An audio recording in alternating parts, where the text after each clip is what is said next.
Assalamualaikum warahmatullahi wabarakatuh. Pada kesempatan kali ini, saya Dini Nikmatul Hasanah, mahasiswa PPG Prajabatan Gelombang 1 tahun 2023, akan menyampaikan kampanye praktik baik untuk memenuhi tugas UAS Perspektif Sosiokultural. Kampanye praktik baik ini saya lakukan di tempat PPL 1 saya, yaitu di kelas 4A SD Negeri Patrang 1. Langsung saja untuk yang pertama, mengenai intervensi keterkaitan antara scaffolding pada ZPD. Menurut Ki Hajar Dewantara, guru perlu menerapkan pendidikan yang menuntun, yaitu menuntun segala kekuatan kodrat yang ada pada anak-anak itu agar mereka menjadi manusia merdeka, baik secara fisik, mental, dan kerohanian. Peserta didik memerlukan guru yang dapat membina tahapan demi tahapan untuk kesuksesan dalam pembelajaran. Selanjutnya, guru tidak dapat asal-asalan dalam menuntun peserta didik karena peserta didik memiliki kesiapan belajar dan karakter yang berbeda. Dalam hal ini, peserta didik memiliki zone of proximal development yang berbeda. Oleh karena itu, guru memiliki peranan yang sangat penting dalam menyediakan bimbingan kepada peserta didik. Guru perlu menerapkan pembelajaran dengan metode scaffolding pada ZPD. Scaffolding sendiri merupakan cara yang digunakan orang dewasa untuk memberikan dukungan atau bantuan yang disesuaikan dengan apa yang sedang dipelajari anak.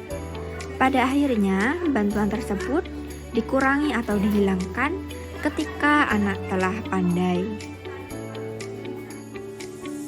Sedangkan pada zone of proximal development atau biasa disebut ZPD ini adalah jarak antara kemampuan peserta didik untuk melakukan tugas di bawah bimbingan orang dewasa dan atau dengan kolaborasi antara teman sebaya yang dianggap telah mampu memecahkan masalah secara mandiri sesuai dengan kemampuan peserta didik.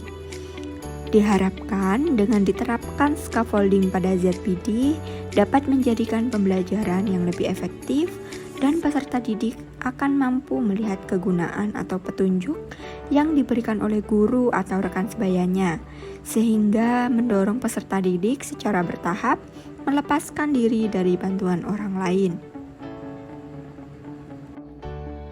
Ada 3 tahapan dalam ZPD. Yang pertama adalah tugas yang tidak dapat diselesaikan peserta didik dengan bantuan.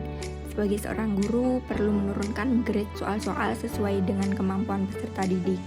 Kemudian tahap yang kedua adalah tugas yang dapat diselesaikan peserta didik dengan bantuan, di mana tugas-tugas yang kita berikan dengan memberikan bantuan kepada peserta didik yang memerlukan.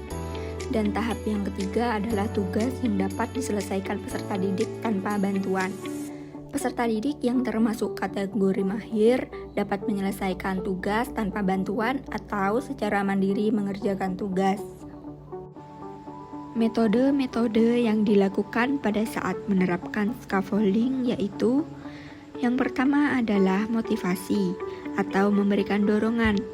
Guru memberikan dorongan berupa motivasi, menjelaskan tujuan pembelajaran, dan menjelaskan manfaat dari apa yang akan didapatkan setelah mempelajari suatu materi. Kedua adalah modeling atau contoh. Peserta didik diberikan contoh agar dapat mengerjakan suatu permasalahan. Yang ketiga adalah reminder atau mengingat kembali. Guru mengulas materi yang dipelajari sebelumnya hingga agar dapat mengerjakan soal. 4. Checking atau memastikan. Guru memastikan semua peserta didik dapat mengerjakan soal yang telah diberikan. Kampanye praktik baik pada PPL 1 di SDN Patrang 1, saya berkesempatan untuk menerapkan scaffolding pada ZPD dalam memenuhi kebutuhan belajar kelas 4A pada mata pelajaran matematika, materi pembagian, dengan model pembelajaran PBL. Dalam penerapan ZPD yang saya lakukan, saya membagi menjadi 7 kelompok dengan memperhatikan tingkatan kompetensi peserta didik yang beragam. agar tidak terjadi kesenjangan antar peserta didik dan peserta didik dapat saling bertukar pengalaman.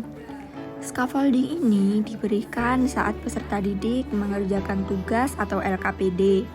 Guru berkeliling menghampiri peserta didik yang memerlukan bantuan dan memastikan setiap kelompok berpartisipasi aktif dalam mengerjakan LKPD. Tidak hanya itu, pemberian bantuan juga dapat dilakukan antar teman.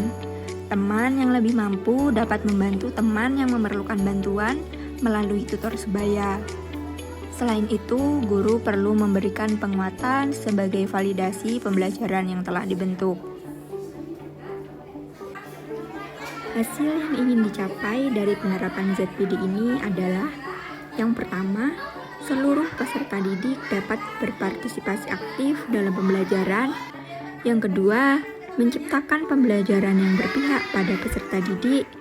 Yang ketiga, peserta didik dapat menyelesaikan tugas yang diberikan guru sesuai dengan kemampuan dan dapat mencapai tujuan pembelajaran.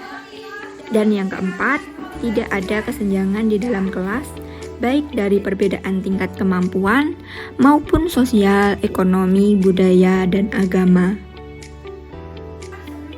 Jadi, teori Lev Vygotsky dengan scaffolding sangat baik diterapkan dalam pembelajaran. Yang kedua, dengan penerapan ini, secara kedepannya kemampuan peserta didik dapat berkembang secara mandiri hingga tercapainya tujuan pembelajaran. Dan yang terakhir, perlunya penerapan ZPD dalam pembelajaran untuk menunjang kebutuhan belajar yang berpihak kepada peserta didik. Sekian praktik baik yang saya lakukan selama PPL 1. Terima kasih telah menyaksikan. Wassalamualaikum warahmatullahi wabarakatuh.